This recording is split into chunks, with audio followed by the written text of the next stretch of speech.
তোমালোকৰ মন যায়নে? তোমালোকৰ ইচ্ছা যায়নে? তোমালোকৰ জানিব ইচ্ছা আছেনে? মেট্ৰিক পৰীক্ষাত কেনেকৈ গ্ৰেছ মাৰ্ক দিয়ে? গ্ৰেছ মাৰ্কৰ নিয়মটো কেনেকুৱা?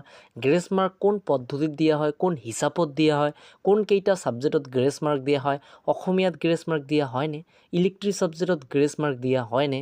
অসমীয়াত দিলেও কিমান গ্ৰেছ মাৰ্ক দিয়ে? কিমান নম্বৰ দিয়ে? ইলেক্ট্ৰিক ছাবজেক্টত কিমান নম্বৰ গ্ৰেছ মাৰ্ক দিয়ে? অসমীয়াত কিমান? ছ'চিয়েল ছায়েন্সত কিমান? ইংলিছত কিমান? বিজ্ঞানত কিমান? কোনকেইটা বিষয়ত গ্ৰেছ মাৰ্ক দিয়া হয়? এইসমূহ কথা তোমালোকৰ জানিব ইচ্ছা যায়নে? মই জানো তোমালোকৰ ইচ্ছা যায়, কাৰণ এইবাৰ তোমালোকে মেট্ৰিক পৰীক্ষা দিছা।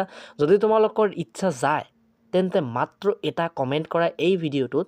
তাৰপিছত আমালোক গ্ৰেছ মাৰ্কৰ বিষয়ে এটা ভিডিঅ' আনিম, তাৰপিছত তোমালোকে দেখি ল'বা, ঠিক আছে?